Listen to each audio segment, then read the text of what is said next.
Hi everyone, it's Monica, and welcome to day 9 of my 12 days of Christmas. Well, today I'm going to be working with my Christmas collage paper pack, and this background was created using my Photoshop Elements program, and it is one of my favorites. Now, as many of you know, I love to create layered cards, but I know some people struggle with this. So my thought was to go ahead and create a background that looks like layers, and then that way it would be a really good starter pack for people that love the layered look but don't necessarily know where to start. Now, the paper pack that I'm sharing with you is part of the paper pack. It is two 4.5 by 5 pieces of designer paper, and I've sized it down so you can make the A2 cards. But the paper pack in my shop also has 5 by 7 backgrounds along with little coin tokens, so you can cut them out with your round punch and add those as elements to your cards.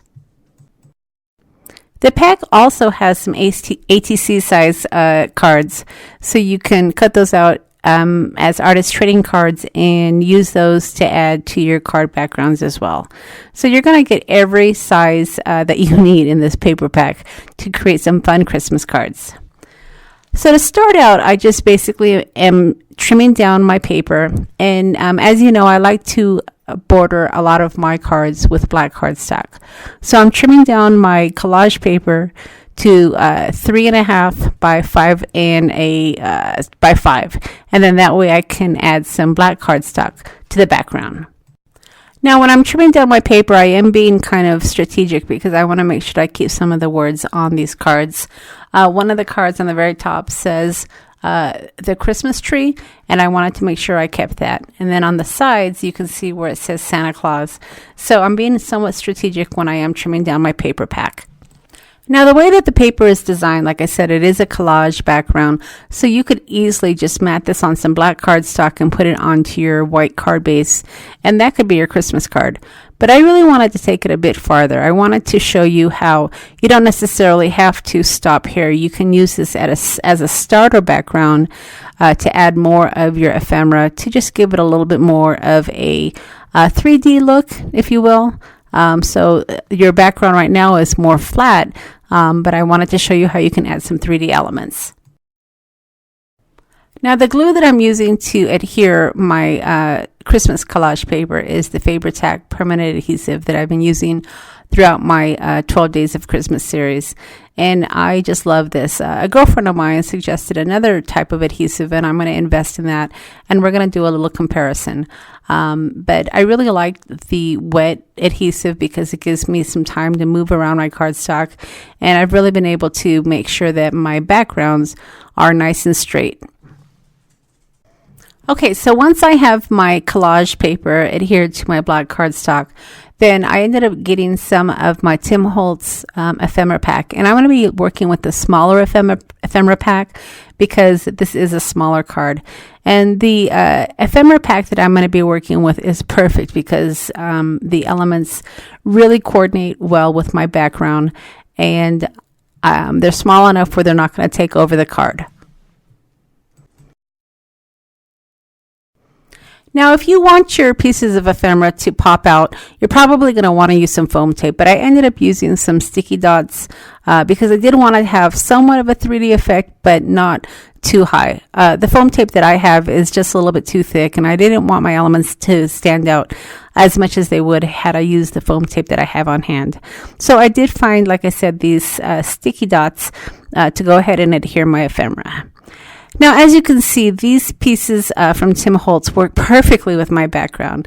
And of course, I am a vintage-inspired designer, so I did this intentionally because I like to have a lot of my vintage ephemera coordinate with my paper packs.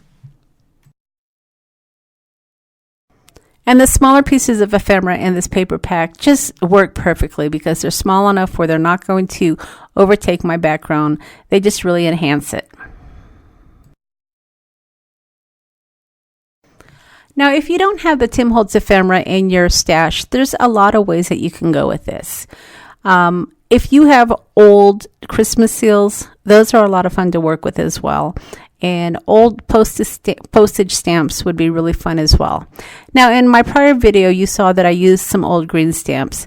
So anything from your past would work great for collages. I know a lot of us don't save some of our old ephemera, but you can find these types of items in your thrift stores. You can find them in garage sales, especially now around Christmas time. If you go to your local Goodwill, you'll probably find a lot of items that you can utilize for your card making. And when you are creating your collage cards, don't be afraid to cover up some of your background. I know a lot of times when we have layered cards or collage cards, it's really difficult for some of us to add more pieces over a beautiful background. But that really is the idea around a collage card, is you want to have layers. So don't be afraid to cover up some of that beautiful background because it really just enhances the card. Now, another reason I decided to create this collage background is because while I love the look of layered cards, the more layers you put on a card, of course, the heavier it's going to get. And the heavier it gets, the more postage it's going to take. So again, I just decided to create my own collage background so I can get the look that I love without it weighing down my card.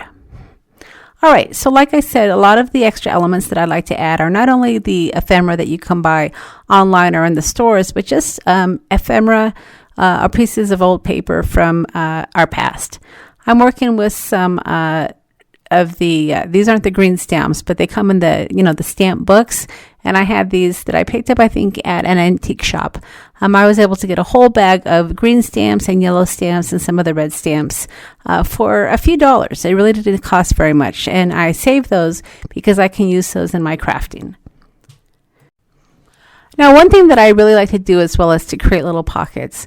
And to me, it's always fun to have somewhat of an interactive card. It doesn't necessarily have to be too interactive. You can go online and you can see some of those interactive cards are just pretty over the top. But it's always fun to have little pockets or little items on your card that people can pull out. And I did that for this one. I decided to create a little pocket using that Paramount ephemera piece, and I'm going to be adding a little fun addition to that pocket. Now, this is a new item that I picked up this year for my crafting, and these are some old Christmas seals, and I was able to get my hands on some of these to use for my crafting. I didn't end up using them on these particular cards, but they're certainly going to stay with my Christmas stash to work into some of my other Christmas designs. And then once my pocket was dry, then I was able to come on and show you what I was going to use this pocket for. And this, of course, is to add one of those vintage milk bottle caps. And it fits perfectly in my little pocket. So it's just a little element that whoever you give your card to, they'll be able to have a little token for Christmas. And those are really fun. You can easily punch a hole into them. You can use them for little ornaments. You can add them to your presents. There's a lot that you can do with those little milk caps. All right, so once you have your design pretty much set, then of course you can add a little bit more embellishment by adding some ribbon to your cards. Ribbon is always fun, as well as some twine. And it's just the little extras that really will give your card that finished look. And after I had my card adhered to my white base, I ended up using some liquid pearls to add little berries on my my greenery. I just wanted something to stand out a little bit more, and the liquid pearls was perfect. If you don't have liquid pearls and you have Nuvo drops are pretty much the same thing. It's just those little dots to add more embellishment. Now, if you are going to add some Nuvo drops or some liquid pearls, you want to make sure that you do put your top of your card onto your base before you do that, because that way you don't have to worry about it drying and smearing and messing up your embellishments. So I hope that you've enjoyed my card today. I know that it was a little bit simple, but I really wanted to show you how just using some designer paper can make your background look just as good as a layered card without all the fuss. So if you do end up wanting to create several cards, but you just don't have time to create all those layers, you can certainly get some paper that already has that layered look and just add a few embellishments, and it really does create a stunning card. So as always, I'll leave a list of all my products that I've used to create the card along with the links to the stores. And if you've enjoyed my video, I'd sure appreciate a thumbs up. Now next week, I'm going to be having a Black Friday week over in my shop where I'm going to be having 20% off of everything in the shop. So be sure to check that out, because if you do like to create vintage inspired cards, you'll be able to find several of the items that I've used in my videos over in my shop. And don't forget, if you haven't subscribed to my channel, make sure you hit that subscribe button before you head out, and click on the little bell, because that will notify you when I do upload another video. Now, don't forget, before you head out, leave a comment, because I am going to be using those comments in my drawing at the end of my series to be giving away some items for your personal crafting. So this does complete card number 9, and I have 3 more cards to go in my series. But for the last card, I am going to be participating in a video hop. So not only will you be able to see the last card in my series, but you'll be able to hop along and see some other Christmas inspiration from some other card designers. All right, everybody, I really appreciate you stopping by today, and we'll see you again in a couple days.